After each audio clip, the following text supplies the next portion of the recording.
બધા મને ઓળખતા જશો ને. હું છું ફેસબુક. મારાથી જ સોશિયલ મીડિયા શરૂ થઈ છે. મેં આખી દુનિયાને પાગલ કરીને રાખી છે. મારામાં ફોટો, વિડીયો, મેસેજ અને ફ્રેન્ડ રિક્વેસ્ટ જેવી બાબતોમાં માનવી પોતાનો કિંમતી સમય બરબાદ કરી નાખે છે અને મારામાં વ્યસ્ત રહે છે. તે મારામાં હજારો ફ્રેન્ડ્સ બનાવશે પણ પોતાના વાસ્તવિક સંબંધોથી તે દૂર જતો રહે છે. તે પોતાના મિત્ર સાથે મળવાનો અવસર ગુમાવી દે છે. આ બાજુ જુઓ, જેમ પક્ષી પાંજરામાં પૂરાયેલો રહે છે એ જ રીતે મારા ઉપયોગથી માનવી પણ પાંજરામાં જ પૂરાયેલો રહે છે. અને આ બાજુ બધી જ એપ્લિકેશન યુક્ત કરોળિયાની જેમ ઝાડમાં બંધાયેલો રહે છે. આવી જ રીતે માનવી મારો શિકાર બને છે. કેમ છે મારા મિત્રો? તમે બધા મને ઓળખતા જશો ને. હું છું વોટ્સએપ. મારા વડે બધા જ લોકો એકબીજા સાથે જોડાયેલા રહે છે. બધા જ નાના અને મોટા ભાઈઓ એકબીજા સાથે ચેટિંગ અને વાતો પણ કરે છે. હજુ તો આખી દુનિયા મારી મુઠ્ઠીમાં છે, મુઠ્ઠીમાં. જ્યારે મારામાં મેસેજ પડે એટલે ગમે તેવો વ્યસ્ત વ્યક્તિ તેનું સૌપ્રથમ મહત્વ મને જ આપે છે. માનવીના મગજ પર મારું વર્ચસ્વ છે. માનવી પોતાના સામાન્ય વિચારોને ભૂલીને મારામાં જ લીન બની જાય છે. આવી રીતના માનવીની અંદર રહેલી લાગણી અને પ્રેમની ભૂલી જાય. હેલો, હું છું સ્નેપચેટ. લોકોના રોજબરોજની જિંદગીના ફોટાનો સંગ્રહ કરી રાખું છું. સ્નેપચેટનો મતલબ છે ચેટિંગ. ચેટિંગ એટલે વાતચીતનો સમય.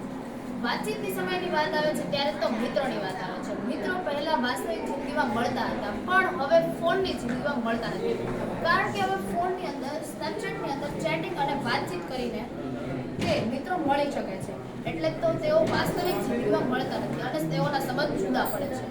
લોકો પોતાના વાસ્તવિક ચહેરાને છુપાવવા માટે અલગ ચહેરાઓ બનાવે છે. જેમ કે તેમને લાંબા કાન, લાંબા નાક અને લાંબી જીભ ઉગી નીકળી હોય તેવા ફોટાઓ પડે છે. આ જોઈને તો લોકોને હસવું આવે. હેલો ફ્રેન્ડ, મારું નામ યુટ્યુબ છે. તમે બધા મને ઓળખતા જ હશો ને. હું તો એટલું ચાલાક છું કે તમને તમારી દુનિયામાંથી બહાર લઈ જાઉં છું. મેં તો વિશ્વભરમાં એવો જાદુ ચલાવ્યો છે કે તમે બધા જ મારા વિડીયોમાં પાગલ છો.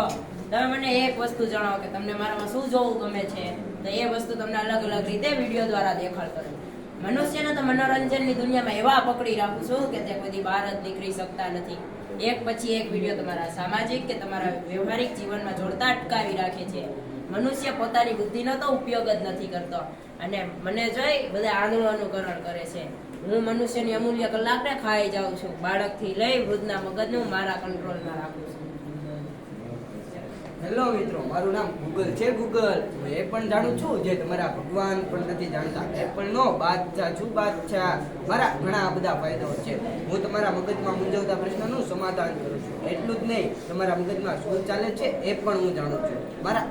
મારું કાર્ય એવું છે જે વિશે તમે ન જાણતા હો એ વિશેની હું તમને સંપૂર્ણ માહિતી આપું છું. એટલું જ નહીં, તમને હું દેખાડી પણ શકું છું. પણ તમને મારો ઉપયોગ કરતા તો આવડવો જોઈએ ને. હું મારા વિવિધ મિત્ર એપ્લિકેશન દ્વારા તમારી સમક્ષ રજૂ થઉં છું. હું તમને જે દેખાડું એ જ તમે જોવો છો. આવી રીતના હું માનવીનો શિકાર કરું છું.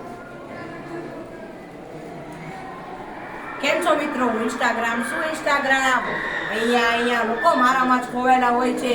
જ્યારે સોશિયલ મીડિયાનું નામ આવે ત્યારે ટોપ 1માં હું જ રાજ કરું છું. કોમેડી અને હાસ્યનો તો બેતા જ બાદશાહ શું બાદશાહ.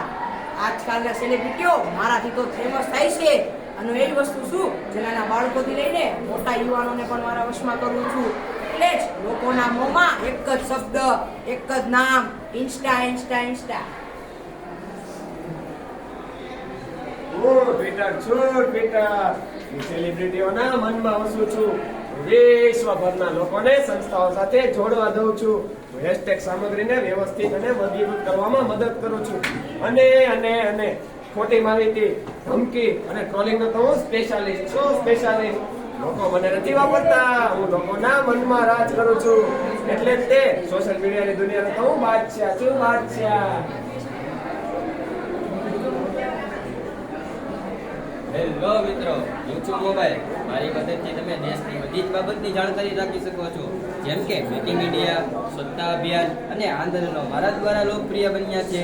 એક સિક્કાને બે બાજુ હોય છે, સકારાત્મક અને નકારાત્મક. તમારે વિચારવું જોઈએ કે તમારે કઈ તરફ જવું જોઈએ.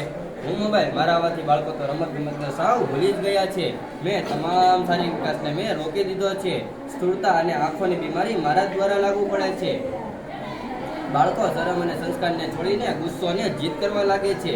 મારા ઘણા બધા સારા પણ ફાયદાઓ છે. જેમ કે મારી મદદથી તમે ફોટો, વિડીયો અને પૈસાની આપ-લે પણ કરી શકો છો. હું તમારી સાથે રહેલી એપ્લિકેશનમાં કોણ છું. હું ના હોત તો તમે આ બધી એપ્લિકેશનનો ઉપયોગ ન કરી શકતા હોત. પણ મારો વધુ પડતો ઉપયોગ કરવાથી હું વ્યક્તિની માનસિક સ્થિતિને ખરાબ કરી નાખું છું. એટલે હું તમારા માટે વરદાન પણ છું અને અભિશાપ પણ છું.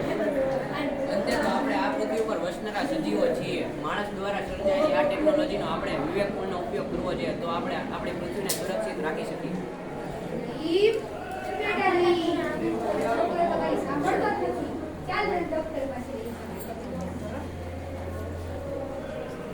ડોક્ટર સાહેબ, એ ડોક્ટર સાહેબ, અને જુઓ તો શું થયું છે.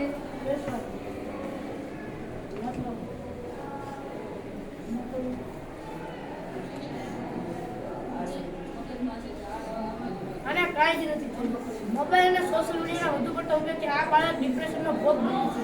આ બાળકને ડિપ્રેશનથી દૂર રાખવા માટે મોબાઈલથી દૂર રાખવો પડશે.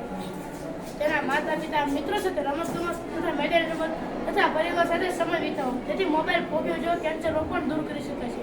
આપણે જાણીએ છીએ કે એમેઝોનના સ્થાપક જાહેરાત કરે છે પરંતુ પોતે મોબાઈલનો ઉપયોગ કરતા નથી.